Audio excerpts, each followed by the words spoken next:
Welcome back to the UNNI Podcast. I'm your host, Bianca McCall. And today, as promised, as always, we keeping it litty for the city. We talking about paying to purpose. We're surviving and thriving.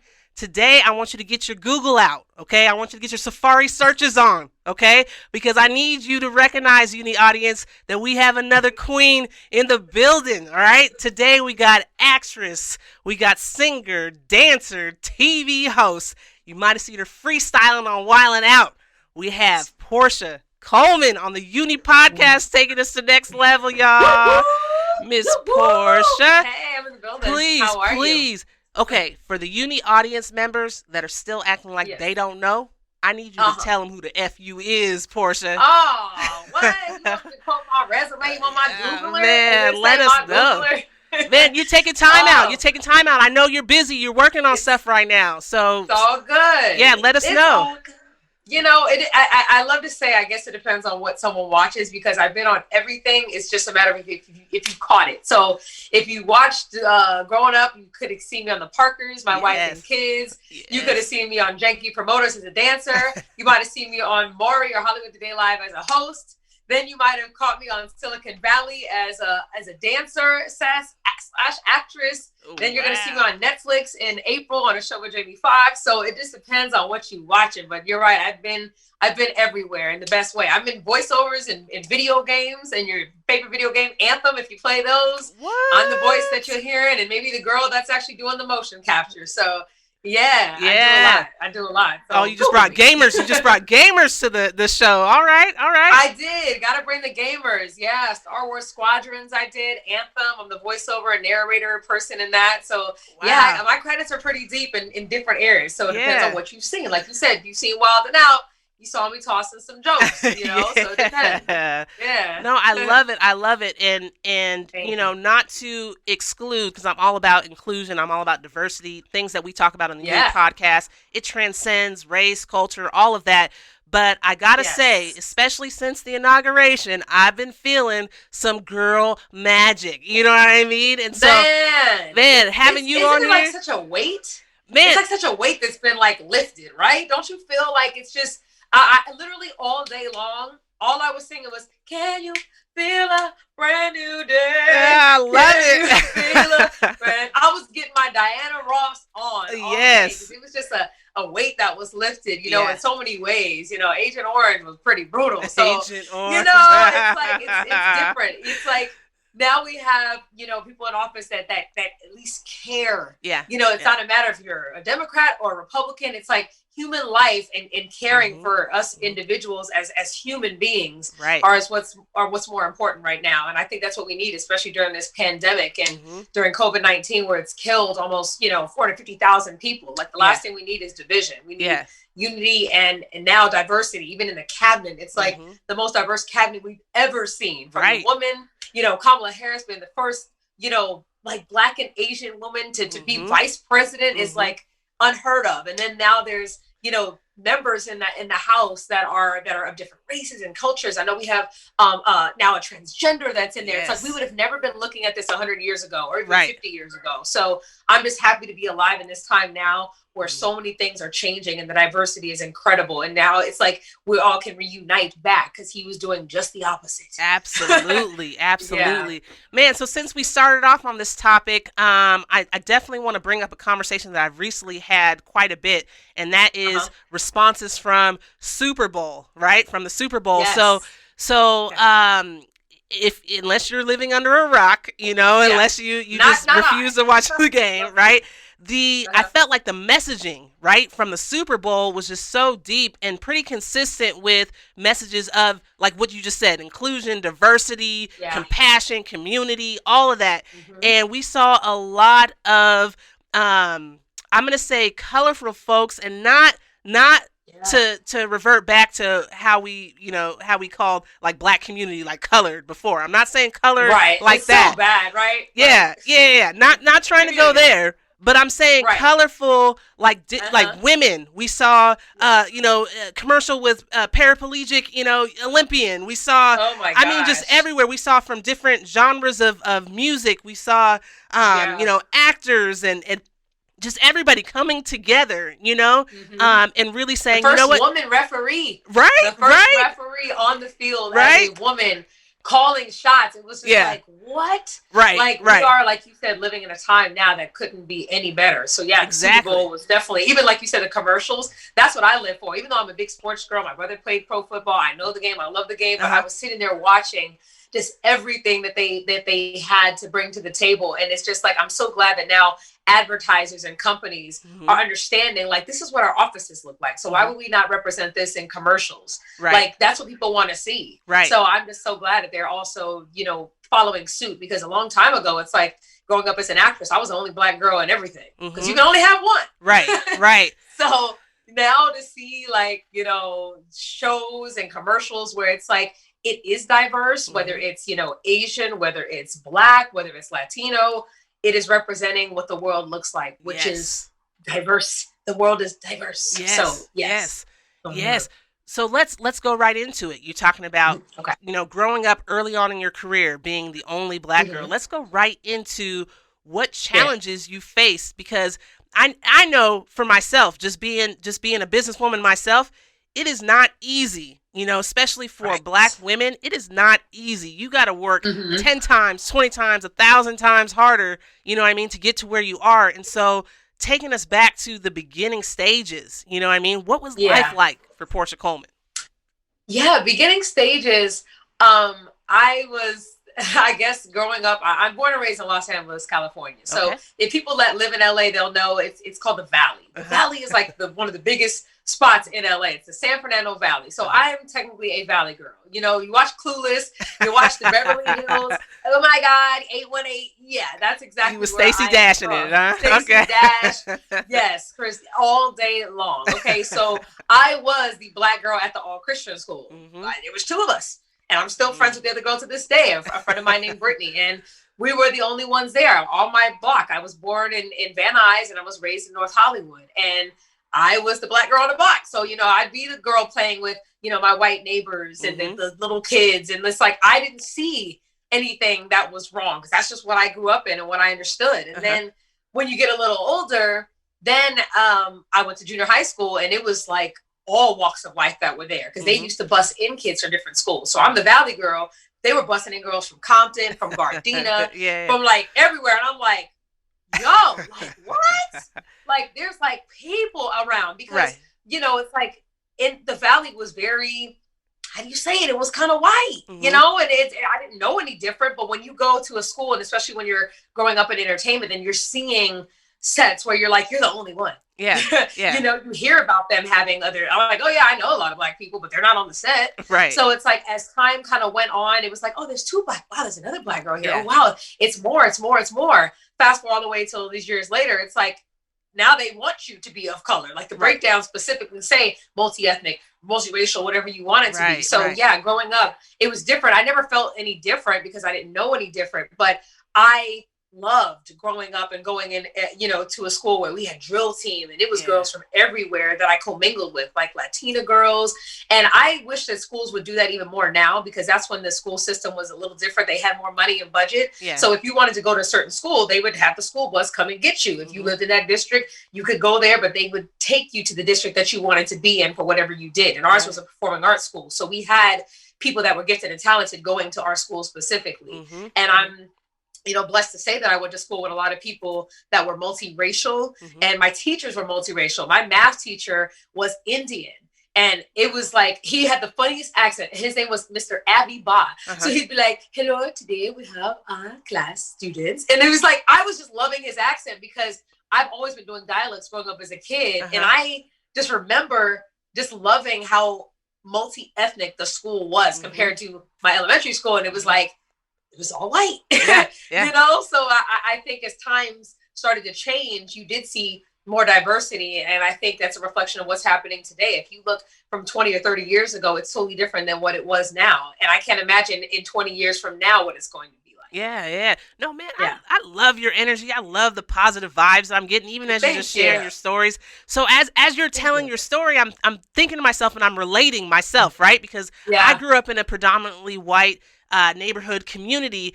And something that I battled with, right, is just what my perception of beauty, what my perception of success, what my perception of intelligence, what it was, and I struggled with that perception not looking like me. You know what I mean? Is that anything that you had to deal with? Like, did that mess with you a little bit, or did you notice any changes or improvements as you started to see more people that maybe were looking like you and living like you? Right. Oh, without question. I mean, when you're on the sets growing up, like I tell people, like, my very first acting role, I mean, it was a Black movie, but that's when I was really on set with kids that looked like me. And it was actually the movie Friday. If you pull it up, I'm at the ice cream truck, standing next to Megan Good, and I'm at the ice cream, running at the ice cream truck. You know, he got Chris Tucker coming up to talk to Big Worm, and I'm one of the little kids that he hits upside the head to get to the ice cream truck, right? And that was my first day on set, and I was like, yo, all these little kids, like, we out here acting, like, this is so fun. I knew nothing about entertainment, but I was just, like, excited to see all the little kids that were like me. And then I went on and I booked like 3 commercials back to back after I took this acting class, and then I was the only Black girl on the television shows. And I was like, damn, that's so crazy. Like, it'd be the white girl that's a lead, but then I'm the Black girlfriend. Yeah. So I'm like, oh, okay. So I was cool with being the token, because I'm like, well, it's only can be one of us. So if I got to audition out of 100 people, you have to be just the one. Right. Glad it's me. Right. You know what I'm saying? Like, you do go through that, especially when you're young, auditioning in the TV film world, because they didn't have more than one Black person on a cast if it was a non-Black show. Right. And then finally you had UPN that came around, Moesha, the Parkers, One-on-One, Homeboys in Outer Space. Like, we had all of a sudden when UPN popped up, it was like, what? Yeah. We got a network? Right. Let's go. Yeah. And it was like, let's go. So then at that point, when I was in high school, it was more like, okay, now we got our own show. So I'm not just fighting for one spot. Maybe I could be, it could be 2 homegirls. When I auditioned for One-on-One, it was Kyla Pratt and a friend. So, even though I didn't get it, my friend from junior high school got that. I'm like, yeah, 2 Black girls. That's what's up. You know, I auditioned for That's So Raven. And That's So Raven, they ended up having her, but then they gave her the white best friend. I'm like, okay, no problem. But Raven is leading the show. Right. Black Girl Magic. Right. I wasn't mad at that. Right. You know? Yeah. So it changed definitely gradually for sure. But early on, you do notice it. But I'm just now glad that it's different. And now we're not looking at, oh, where's our one? Where's our one? Right. It's like, so representing now. So no, absolutely. And you're describing like what we would hope, to see from other Black women, like where you're happy for whoever gets it. You know what I mean? And so happy. But is that really how it is? Like, are we representing, in the game? Are we feeling like, you know what, I'm happy for you, sis, like go and get yours, or is there some other stuff going on behind the scenes that we don't know about? No, I think at the end of the day, for one, here's what it should be. It should always be like, I'm happy for you, sis. Because let's be real. Like, when you look at actors, like I look at, like, let's say Gabrielle Union. Like, a lot of times I've gotten compared to Gabrielle so much, even though we're totally different age brackets. People that see Gabby, I've heard them say, oh my God, you could totally play Gabby's like little sister in a movie. I feel like your energy is like a Gabrielle Union. And I'm like, that's amazing. When she got Being Mary Jane on BET, I was like, wow, this is huge. Right. When I watched my friend KJ on Sisters, I'm like, there are 4 Black girls that are leading that show. Like, and I never even auditioned for any of those shows, but I'm just glad that those women are there, because why? Maybe next year they're going to say, okay, now we need a Porscha Coleman to be on our show. And instead of a Porscha Coleman, it'll be Porscha Coleman. You know what I'm saying? It. Yeah. So, to me, even now, like, people are blowing me up left and right because The Parkers is actually on Netflix now. So that show that aired when I was 17 or 18 is now airing on Netflix, and people every day are like, oh my God, I'm watching you on The Parkers now. And when you think of Netflix, you don't think of a Black network. You don't think of Black anything. Netflix is just a platform. And now they're looking and going back to see shows that were huge, like 15 years ago. And Netflix is realizing, like, wait a minute, people love these family comedies. They love these all Black casts. They love Blackish. They love Grownish. Right. They love these shows where you're looking at a real household. And it sucks that they're considering it like, oh, it's a Black show. No, we're human, just like everybody else. Right. It's a television show. You know what I'm saying? It just so happens that people of color are leading it. So I've never looked at a show and said, well, I'm mad at her. Yeah. Because why? You don't get blessings like that. Yeah. You can't do that, because I'm blessed with a show now. I have a show coming out on April that's on Netflix that I'm starring in. And I hope somebody else looks at me and is like, oh my God, That's dope. I can't wait to get my show. Yeah. So no hateration whatsoever. I'm just glad that we're now in position to be more than one per show. Right, right. UNNI audience, message. She said you do not get blessings being negative, right? It's that positive energy that attracts positive, right? Absolutely. Message. Don't leave without that. Don't leave without that. Yeah. All right. So we talked about just, the feelings that we get and the support of one another, in the industry. Can we talk a little bit about mental health? Just the subject of mental health. What does mental health look like when you're talking about music and entertainment? Is it an issue? Is it something we need to be talking about? Yeah, absolutely. It's Okay. it's something we need to talk about because I feel like it's such a taboo in African American culture. Yes. Why? I don't know. It's like people are afraid to talk about it or mention it. It's been a big deal in entertainment for decades, but they've never brought it to the forefront. I mean, you look at Britney Spears. She went crazy on live television. She shaved her head. She's hitting people with umbrellas. You have Justin Bieber who lost his mind and went crazy. You have white celebrities that have gone through certain stuff. Right. And it's like, oh, they need help and hopefully they find their way. But then Black celebrities don't get looked at the same for having certain mental issues because either they're keeping it quiet or people are not bringing those kind of issues to the forefront. So I am so glad that now people are bringing that kind of stuff to light more and more on their own. You know what I'm saying? Like when Black celebrities talk about going to therapy, I think that's great because a lot of people would never want to admit that they went to therapy for help. Yep. A therapist doesn't mean you're crazy. A therapist means you need someone to talk to that gives you a different opinion than people that are maybe around you. Right. Yeah. No, I see. Yeah. No, I was gonna say I see Taraji doing her thing. You know what I mean? And promoting, talking about mental health. Gabrielle Union, who you mentioned before, talking about mental health, and I think that's so important to influence Black communities. To be able to recognize it's okay to not be okay. It's okay to start talking about it. You know what I mean? Right. But they expect us, I think, almost to be perfect or okay. Because I think when you see, let's say right now, if LeBron James came out and said, hey guys, I'm going through something, pray for me, I want to go through this. People would be for one shocked because they're like, oh my God, he's King James. Right. He has a problem. Right. It's like he's human. Right. Yeah, I'm sure he has a problem. But is he bringing it to the forefront? Probably not. Right. But I wouldn't be surprised if him and his family have went through therapy at some point to correct whatever it is. And that should not be looked down upon. Right. Because I don't think that they treat Black celebrities the same way as they do white celebrities in the media. So I'm glad more so that now musicians are coming forward saying, I need a break. I need a mental health break and a pause. And I need to step out of the limelight. And I think that could have saved a lot of lives. I mean, I was just watching the story the other day, Whitney Houston, just looking at the whole story and her life and just how she was just bombarded into this world of superstardom when she just wanted to be a regular girl from Jersey. And she didn't ask for that. And then we blew her up into this big pop star and she needed help. Yes. Michael Jackson needed help. Yes. These people needed more than what they were given because the people maybe around them weren't, taking the time and saying, no, stop. This is what you need to get help to do. Or maybe they just weren't ready to do it. Exactly. But I'm glad that now more and more people are bringing that to the forefront because it could save lives. When I heard Prince passed away, I'm like, what happened? And to think that he was addicted to medication and died alone in an elevator, someone that we look at that's untouchable. Again, another Black celebrity that would have never admitted that he had an issue. We never knew nothing about Prince that. Right. So I am glad now that more and more celebrities are showing that they're not perfect because no one is perfect and they're letting everyone get into their world of getting help. Because I think the moment you say something, look how many people are going to flock and say, oh, hey, I'm going through this. We can help each other. And that's such a big thing that we need to applaud more. Absolutely. I mean, that to me, you're a real star to show that you're human. You know what I mean? To show everything that you've been through and that you've battled and beat to get to where you are. And you hit on such an important point that we look at celebrities as though they're superhuman. They're not human.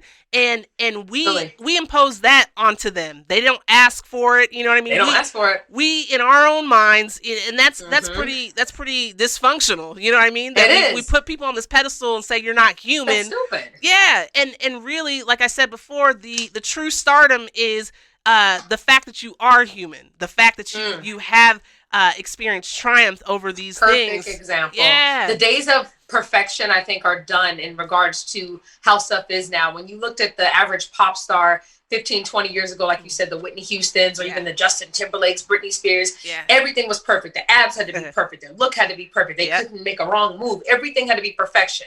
And now when you look at certain artists that are coming out and that are there as quote unquote anything but perfect, according to, let's say, quintessential media, how they say the runway model is the perfect look for something. You have someone like Lizzo right now that just won Grammys and best new artist for, you know, being herself. And it's like at like 20, 30 years ago, that would have never happened. Right. So looking at it now, thinking like we are literally living in a time that is so representative of the truth. Like as much as we want to say the media is, you know, convoluted and fogged up right now due to social media and everyone being more vulnerable, we're getting to see the realness of people. We're seeing Adele come out who she is, and all of a sudden now she lost all this weight, and now people are like, oh my God, look at Adele. Adele didn't come out like that. Right. Adele, nobody told her to lose weight. Adele was like, listen, I wanted to find a new me and I wanted to get healthy, and look at me now.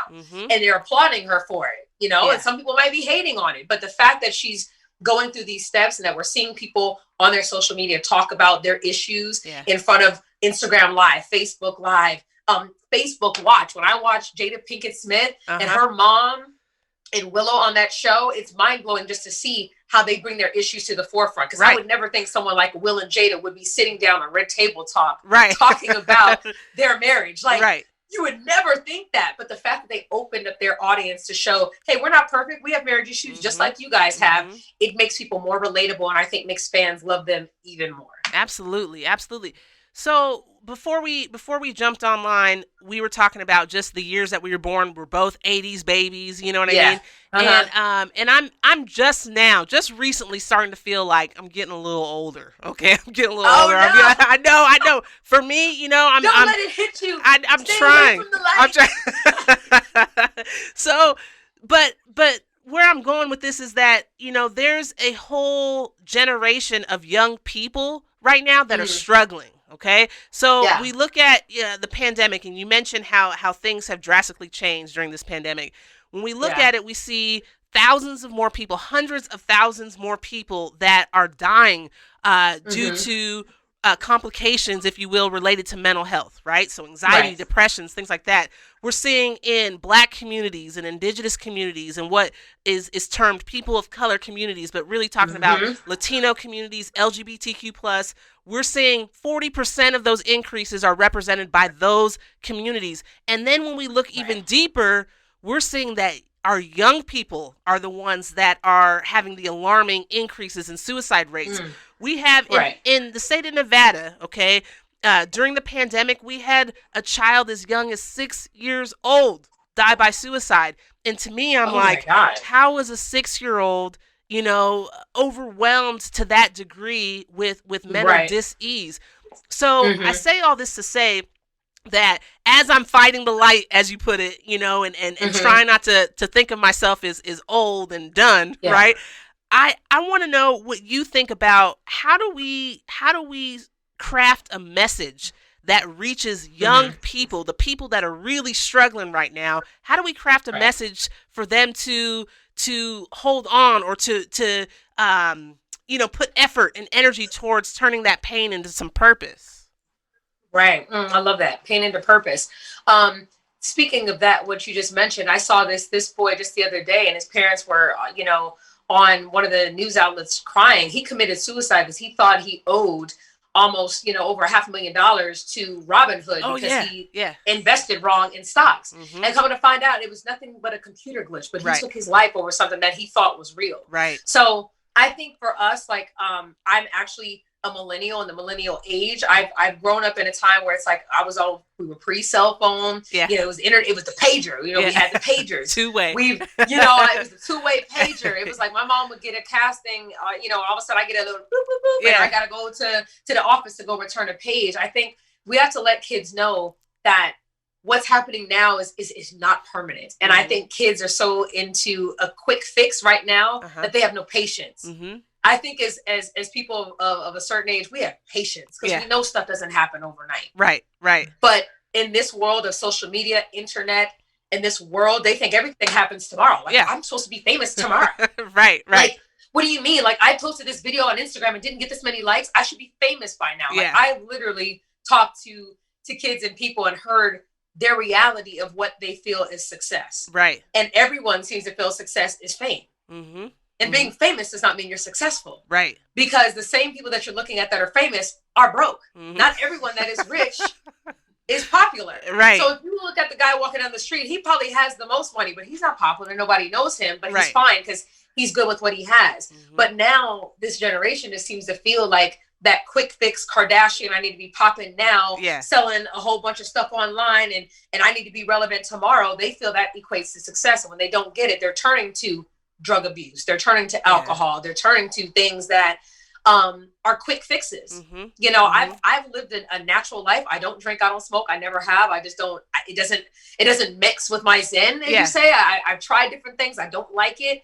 On the side of alcohol, it just doesn't appeal to me. I like the natural sense. I love the alkaline water energy that I kind of have. But I noticed that people that definitely lean towards that stuff are just trying to cure a temporary emotion. Right. And when you're doing something that cures something temporarily, what happens? It disappears.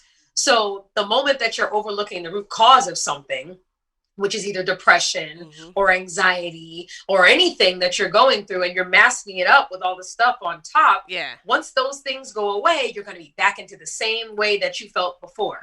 Depressed, anxious, nervous, and it doesn't go away. So I think so often in the media, it's portrayed that we want to get a temporary fix. Yeah. You know, you could go on TV right now and they'll say, hey, take this for anxiety, but you'll have headaches, you'll have burping, you might have gas, you might have nausea, you might have a heart attack. If you die, call us. Like, it may cause death. Yeah, small. It gives you all these different things to fix something that is not really the root cause. And that goes back to what we're talking about. It could be therapy. It could be talking to a family member. It could be getting issues off your chest that need to be resolved. And I think so often family issues and issues when we were younger is what attributes to what, you know, who we are as adults. And when people just grow up and don't address certain issues that they had a long time ago, it's just going to keep collecting. The baggage is going to keep collecting. Right. And it's more to it than thinking I need to be famous, because the same people that had issues when they were not famous are going to have the same issues when they're famous. Right. If that's what the problem was. If you're depressed before you're famous, I promise you're going to be depressed after. Because now that just means that 1 million people are watching you now. Right. Instead of the couple that weren't before. Right. So now it's going to be even worse. You're going to be more anxious. So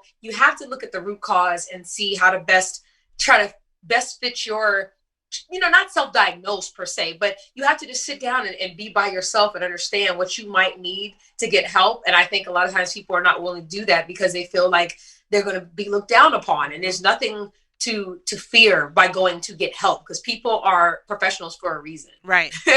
You know, they're there to help, or even your close friends or family, you know? Yeah. So I'm, you know, as you're speaking, I'm like, man, actress, singer, dancer, TV host, therapist. Yeah, right. Man, you had me over here like, I know, right? I was just having the same battle, even within myself, you know, and that's another thing too, that I think, you know, you hit the nail on the head. Young people, they've grown up in a world that it's all about quick gratification. It's all about convenience. And that's not really accurate to how life is, right? And it takes patience, and it takes persistence. It takes education and awareness too. You have to understand and know the business that you're going into. You know what I mean? Because if you don't know the business, you'll get swallowed up in a second, in a heartbeat. Well, that's the problem with reality TV and some of the stars that have made it famous overnight. I mean, look at someone like, and not saying he's crazy. I don't know if there's any mental issues going on with him, but someone like a Lil Nas X, he put out a song, Old Town Road. It blew up on TikTok. It started blowing up on Snap. Next thing you know, this song was the #1 song in the country and broke records that no one even thought, much less him, thought was going to happen. He didn't even have a rap name. He was like, I got to come up with a name. Like, who am I? Lil Nas, what the heck? It was like overnight, this boy went from being nobody to somebody. And mentally, that is not okay. Right. Because if you're not ready to just be this person that's in the spotlight that everyone is looking at and that everyone is looking to for, whether it's fashion advice, whether it's for music, for hit songs, it's going to be a lot to deal with. And that's why we've seen breakdowns by a lot of different people, because they just happen too fast. So I feel like as long as it's taken, as I say, for my career in the best way. There's been so many acting parts, music videos here, different stuff there. Stuff has been on a steady pace. Right. And I'm glad that it all of a sudden didn't hit one night and all of a sudden tomorrow I was popping. Right. It would be crazy because you'd be like, oh my God. But now if tomorrow when this show goes and other stuff happens, when that moment kicks in, I'm good. I know who I am. I know where I've been. I know where I want to go. And you can have a better foundation. So people that are watching, just know that this quick fix thing is not going to solve all your problems. They say more money, more problems. It's like, I'd rather have money than no money and have problems. Yeah. But still, those same problems that you had, even if you got a ton of money, once you bought everything in the world that you think is going to make you happy, won't satisfy what's really going on inside. If that's something that's bothering you. Yeah. And it's like, seek help, talk to people. Like I said, I call myself low-key a therapist because friends always call me to talk, about I see why. Because I'm just like, let me hear, because I'm very open. I'm listening, and there's no judgment, but I'm listening to say just what my opinion would be. If I were you, I would try this, or have you tried that? It's just like, you have to be open-minded, and people see one thing, and that's the way that they want to go. If I thought when I was 7 years old on the set of Friday that I would be in video games, hosting on television shows, in music videos, you couldn't have paid me to believe that at 7 or 8, because that wasn't in my path. That's not what I thought I wanted to do. But as time went on, that work started to appear. And that work is what I realized that, oh my God, I'm actually good at this. I'm good at that. And then it just kind of fell in my lap. And that's what I started cultivating more of. So I think we try to control our destiny and our direction too much, when we should just let it shape itself. Be prepared, be ready, focus and attract the energy that you're looking for, and build your talent up, but be open to whatever may come and whenever it may come, and don't get mad when it doesn't happen in your timeline. Right. Okay, I hear you talking. Porscha. Okay. So what I'm hearing from you, and probably the most profound statement that I've heard on the UNNI Podcast that didn't come from me, okay, is you said being successful to you is being okay with where you are right now. Did I interpret that correctly? That's success to you? Absolutely. Being okay with where you are right now. And And so, Porscha, let's talk about, where are you right now? I want to hear about your success story. So what are you doing right now? Where are you right now? Yeah. And to play off of that, I think where you are right now is important, because you can't look at yesterday and loathe yesterday, because yesterday is gone. Right. And you can't look at tomorrow, because tomorrow's not here. Right. So what are you wasting time doing besides thinking of somewhere that's already been gone and somewhere that you're not at? So you have to live in the moment, because the moment can bring you way more satisfaction than thinking and awaiting tomorrow. Right. What if tomorrow doesn't happen? What if all of a sudden the plan changes tomorrow? Then you're pissed off because that didn't happen. Right. And that's when disappointment sets in, and then resentment and all that. So it's like, you have to be appreciative for every day that you have, and make that day great, and make those little steps into more, because that's what's going to turn into tomorrow and the next day and the next day after that. So for me right now, I have a show that's coming out on Netflix that I'm super excited about, April 14th. Dad, Stop Embarrassing Me, with myself, Jamie Foxx, David Allen Greer. It's a big show that I'm so excited about. And who knows, because I mean, I'm not going to say who knows. Like, I wouldn't have thought this would have happened, because in 2020, there was a whole pandemic. We're still in the pandemic. Right. And when I auditioned for this show in January, it was like late January, early February, get the job. I'm over the moon. We're elated. We're coming to do 8 episodes starting in March. First day of March, we're on there. We're doing a table read. Everything's going great. Second day, hey guys, send your audience names. We're going to have an audience come in, but we're hearing some rumblings about some virus going on. Like, what's happening? We don't know, but we're going to keep rocking, because nobody shut us down. By the time Wednesday come, okay guys, we have to cut the list down short, because now they're saying we can't have as many people. By the time Friday hit, no crowd, no audience. Just y'all. And we thought we were coming back Monday, and we were shut down all the way until August. Wow. So in my head, I'm thinking, I'm going to be on a show for 6 weeks every day. Yeah. That didn't happen. Nothing. Here comes August. Now, whole new protocols, no live audience, masks all day long. You stay over here, you stay over there. Scripts had to change. Everything changed. So this 2020 into 2021 is the perfect representation of you have to live in the moment because nothing is guaranteed. We can't control what is happening. We can only do our best to navigate through the wave of what's happening. Yeah. So for now, I'm excited at where, April 14th is going to lead. But every day until then, I'm finding new work. I'm looking into other jobs. I'm submitting self-tapes. I'm still studying more. I'm recording in my studio. I'm doing different things because that's going to happen when it happens, when it gets here. But until then, I want to do more. And that's what you can do is be prepared for when that opportunity arises. Boom, the blessing can open up. But don't get mad by thinking you have to know the timeline of things because that's not realistic. Hey, UNNI audience, you heard that? She says she's in the recording studio. She's working on other projects. She's stopping by the UNNI Podcast and recording with us. You know what I'm saying? When stuff opens up, I'm in Vegas, got to come through. I haven't hit, a baccarat table in so long. I'm getting like...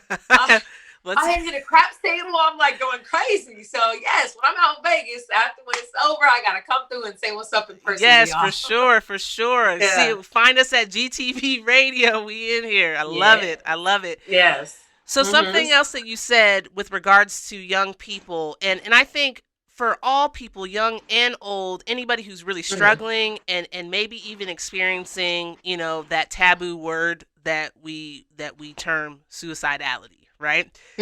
For people that are in that mind frame, you had mentioned that it's important to not think of things as so permanent. You know what I mean? Like it's, things may change. And at the same time, if we're not looking backwards to yesterday and we're not looking forward to tomorrow, how does one have that mindset of tomorrow can be different? It's not promised, but it can be different. Right. So how do we balance the two and have that mindset? What do you think? Well, I think a lot of times people get overloaded thinking like in one day you have 30 things to do. So therefore you just shut down and don't do anything at all. Yeah. And I think taking, and I've had to get better at this because I'm one to keep just things in my head and I just filter them out in my head. But when you really put stuff on paper and write it down, it makes it so much easier. Yeah. Whether it's writing it in the notes section of your phone, whether it's on your computer, sticky notes around your house. What you want to do is write down little goals that you have just for that day. Don't write down a whole month's worth of stuff that you got to do in a day. Because then you're going to look at it and be like, I can't do it. And if this didn't happen, this didn't work out, then you're going to feel defeated every day. Yeah. But be realistic. If you want to start, hey, I gotta start working on my website and get like 2 pages done on my website. Let me do that. Okay, that's a goal. Yeah. That's an actual goal that you can have that you could set aside a couple hours for. Then you're saying, I got to start working out again. Let me set aside maybe 30 minutes to just go and do, 30 crunches. 30 crunches. Yeah. Start with 30 crunches. You don't have to do 300. Right. Start with 30 crunches. Right. Dedicate a quick 30 minutes to that. You have to allot little time throughout the day to do stuff, and you'll get a lot more done than just looking at a whole list and thinking like, oh God, this is never going to happen. Because the mind is naturally going to look at it as something like that's too much. Because in 24 hours, you're thinking, how can I get all this done? If something shuts down, they shut down early. If the gym is not open because of COVID, but then I have kids, but then I've got my husband, I got my wife. There's too many things to think of if you allow it to. Right. But blocking out little bits of time to knock out little things are what's going to get you to that destination of getting it actually done.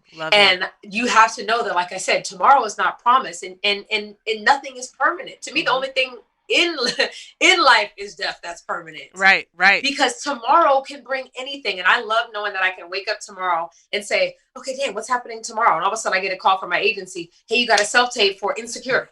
Oh, wow. I didn't know that yesterday. Yeah. But guess what? I got that today. And then all of a sudden, hey guys, we moved up the date of your show. It's going to be out this date. But yet I'm planning for April, but all of a sudden they want to move it up a month.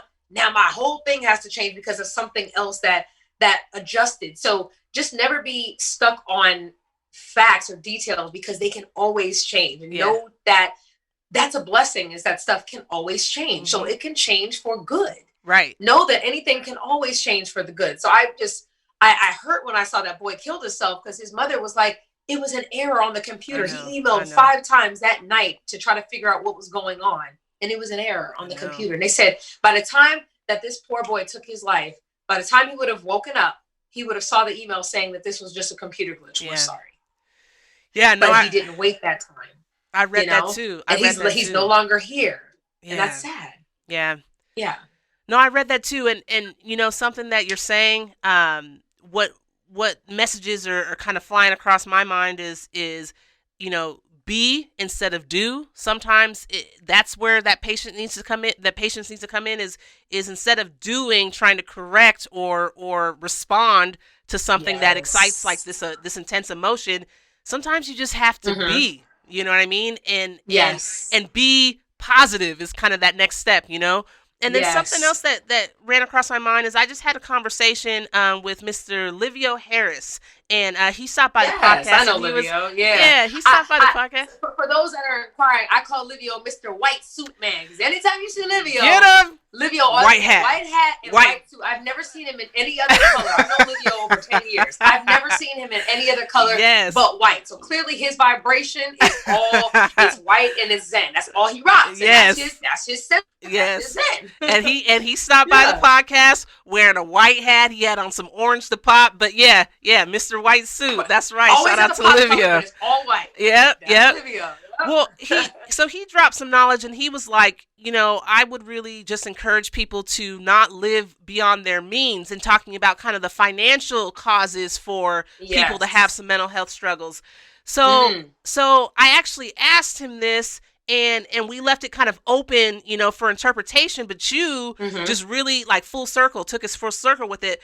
But I asked him, can we translate that, you know, financially speaking, living beyond your means, can we translate that to how we manage our mental health and fitness? And I think you just did, because you're talking about living beyond our means in terms of mental health is allowing ourselves to get overwhelmed with all, you know, we set a goal and we say we got to run 300 miles instead of just starting with, you know, taking 3 steps. You know what I mean? And so that for me took us full circle. So UNNI audience, I know that you checked us out with Livio Harris, and this is the answer that we got in this podcast, and I appreciate you, Porscha, for that.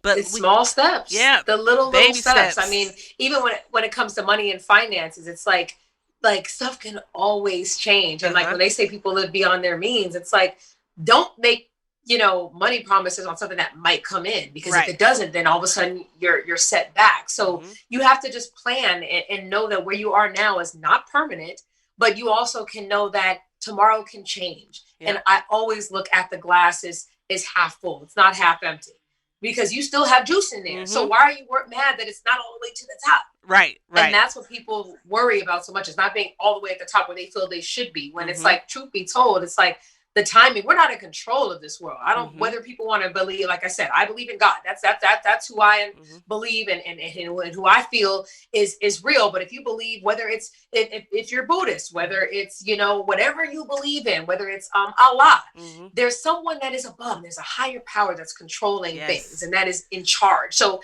how are you thinking that you're that important to be in charge solely of everything? You know, you're not in control of the timing. Like I thought, I was going to be on a show 15 years ago.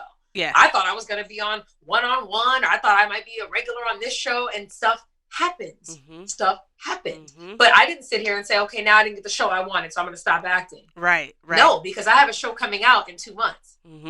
So you know what I'm saying? It just, the timing wasn't right. We're trying to control things that we should not try to control. We can only be prepared. So when that moment does come, we are ready to receive those blessings and being in the right space to do so. So you have to free yourself and free your energy of, you know, things that are gotta convolute certain things, you know, like go through your friends list and see who's creating energy and positive vibes for me. Are they giving positive energy? Are they calling and checking on me? Am I doing that? Like everything about who you are has everything to do with who you surround yourself with. Love it. You know, the people that are in your circle, whether you like to believe it or not, could be bringing you down if they're not the right people in your circle. They could be keeping you down because they're down. So they're not going to try to uplift you. Right. Always have people that are doing better than you or that are pushing you to be better. And that's what I think I've always had. I've always loved to have people in my life, like I said, the Jamie Foxxes, where, you know, you go to Jamie Foxx's house and I'm like, this is unfair how you live like this. Like, and you just walk in and you're just like, I want this. But I'm not mad that today I don't have it. I just know I want that one day. And if I strategize things right, I can hope to get it. but I'm not mad that I don't have it. Yeah. And he's looking at me like, you're so talented. And I'm glad that you're in my circle and that we're working and creating a project together. So teamwork makes the dream work. Yes. So no different than if it's therapy, if it's your best friends, your parents, those same people need to also bring light and energy around you that helps you thrive. Because if not, you're not going to. You're always going to stay where you were. Exactly. And you don't want that. You want to elevate. So that's what it's about. It's always doing better than yesterday, not looking at how far next week is and not worrying how you're going to get there. Right. And for far too many of us, we feel almost powerless. We feel we can't control who our family is. We can't control what side of town we live on. We can't control.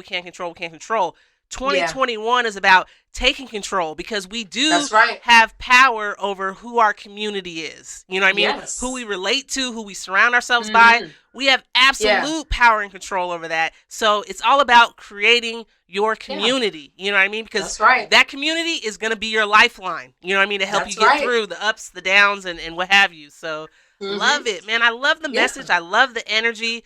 Porscha, will you please? Okay, so let's say somebody in the UNNI audience wants to continue this conversation, pick your brain about certain things, or just continue to follow you, to see this ascendance and see you shine.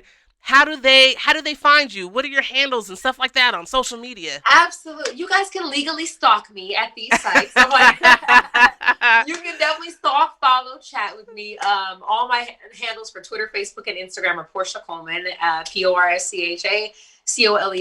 And if anybody, whether it's entertainment or wants advice, on music, TV, film, voiceover stuff, they can go to schoolu.com. It's SCOOLU.com and just type in my name. And it's an amazing site where you can literally book some of your favorite stars to go, one-on-one and talk to you about whatever it is that you want to discuss, whether it's entertainment stuff. So I have a one-on-one for acting. So if someone has a scene and they want to go through scene study, they can do it with me one-on-one. They can book me for that. They can, if we want to talk dance and choreography, talk music, people that I've worked with, you can do that. Of course, Cameo, I'm on there as well. So if they want shout outs or any sort of stuff like that, they can book me on Cameo as well. And then just follow me and I'll communicate with you. Man, that's so cool. And I don't want to get off the line before sharing, what we're doing with the UNNI Podcast as well. We've got a website that we just launched a few weeks ago. It's called Reach In Now University, and it's at reachinnow.com. That is an online education platform and very similar to a lot of the things that you were speaking about today, Porscha. Having that peer support. It's almost kind of like, creating that community, that survivor community. And then also we've got courses and things to where for trauma and suicide recovery, we've got 11 steps. It features a curriculum that I actually authored by yours truly. It's called the 11 Triumphs. It's for trauma and or suicide recovery. So you can go to reachinnow.com, join the survivor community, because there's millions of us out here around the globe. People don't realize that for every tragic loss or tragic event that happens in this world, there's an estimated 25 people that are significantly impacted by that same trauma. And that's a loose estimate. You know what I mean? It's probably so much more. I wouldn't be surprised if it was higher. Yeah. Yeah. So if you look at suicide rates, just as an example, 800,000 people a year die by suicide, right? Then you multiply that by 25, and that's how many people that are impacted, that are struggling, that have been trauma exposed, and some we don't even know who we are. We don't know that we're in crisis until it's unmanageable. 800,000, my gosh, that's that's incredible, and that's sad. But to me, I feel like that should be brought to the forefront, no different than how COVID is. Right. I feel like the way they put up COVID and oh my God, this is a big deal. I'm wondering why the government hasn't said, hey guys, let's be real. The number one causes, like you said, of death now actually are obesity, because people are gaining weight and they're getting unhealthy and they're passing from COVID. Right. And it's like you said, suicide. They feel like they don't have money. They have lost the job. They have nothing left. So as much as they're talking about COVID, I wish they would talk more about health and wellness, how to get your body healthy and your mind right. In between this time where we've all had to be home for like a year, indirectly for doing this stuff. So that's amazing that you're doing that and bringing awareness, because I didn't even know the number was that staggering. That's crazy. Yeah. Every 40 seconds, we're losing one of us. Every 40 seconds. And you know what? Recently from the CDC, the Centers for Disease Control, they released a statement that every 40 seconds someone is dying from coronavirus. So now we've got, a silent pandemic with, and I know that, we're still not there yet where we can talk about suicide and not cringe or not feel like, oh, cut her off. But for me, I don't even have to say the word. You know what I mean? We're talking about mental health and wellness. We're talking about total health and wellness, because it's not just about your psychology. It's not just about mental health. It's spiritual health and spiritual fitness. It's physical health. There are components where our nutrition and all of that, our physical physique contributes to our mental health. So we're talking about just health, you know what I mean? And the things that we can do to hold each other up, to keep each other fit. So that we don't have to talk about end stages, which is suicide. So, time is now. I appreciate your support and your jumping on this platform when you could be you could be at Jamie Foxx's house right now, but you on the UNNI Podcast, man. Thank you. We're filming another movie, but our show's gonna come out soon. But like when you see stuff like that, you're like, wow, this is where I want to go, and that's why I just hope people that have been affected, by suicide, whether it's relatives, family, or friends, or even contemplated themselves, or looking and seeing like nothing is permanent. Yeah. So just know that whatever issue, I promise, that you're going through today might get solved tomorrow. Yep. And it might get better tomorrow. And there's always something else that's there. So if you're worried and struggling about something, talk to someone. Yes. It's like I've had, friends, thank God, not too many, like only one or two in, throughout my years of adulthood, from friends that passed away from suicide. But when you think about it, you're like, wow, just a phone call. I wish I would have called. I wish I would have known. Yeah. And then you think of all the what ifs, you know what I'm saying? And it's like these people had families, they had children that are now left, wondering why mommy or daddy took their own life. So it's like, I appreciate you for bringing, that kind of stuff to the, to the forefront, because unlike COVID, they're not showing the commercials for suicide prevention like they're showing COVID and wear your mask. Like the flu was bad. They weren't telling us to do that when the flu happened. Like, it's just like they're uplifting this one so much compared to other issues that I wish at this point now they start still balancing it out more. Right. If you had COVID, if you're depressed, you're in the house for 2 weeks and then you're sick, and now your mother or father died. Like I know people that have lost both parents to COVID. You know what I'm saying? And it's like, checking on those people matter, but I want the commercials to start also being a little more diverse, to show people, hey, we're all going to get through this. This is what we can do to get healthy. Let's get our mind right. Let's do that stuff. And I'm all about the natural way of doing things. And it's like, I applaud people like yourself that are bringing this to the forefront, and keep doing your thing for sure. You have my support. Thank you so much, man. We appreciate it. And I appreciate you so much for joining us on the UNNI Podcast. Your message was incredible, man. It was incredible. I love your energy. I love your positivity. I am eternally grateful for your support, man. So thank you so much. There we go. You're rocking. So, and before we wrap, I got to give a shout out again to GTV Radio, DJ Prenup at GTV Radio for hosting this, for being the home for this incredible platform and message. I want to get a shout out to my jeweler, Frequency Jewelry, because at Frequency Jewelry they work with crystals, and so a lot of crystal healing and some holistic healing, because like you said, medications and things like that, it treats the symptoms, but we got to get to the root of a lot of our issues. And sometimes, especially when we entangle that with spirituality, we need balance. We need spiritual balance, and the crystals, man.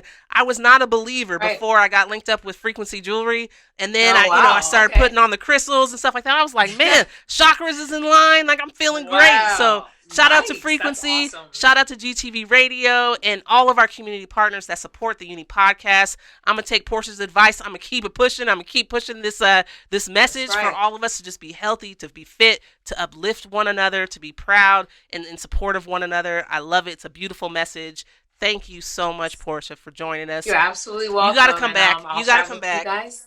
Yeah, you got to come back. Definitely, for sure. Next time when stuff is back open, if I'm in Vegas, I'll shoot you a message and be like, "Hey, let's pop in and have some fun." So go time. I definitely for sure will. All right, appreciate you. Awesome. All right, you're welcome. All right, bye. See you later. Bye.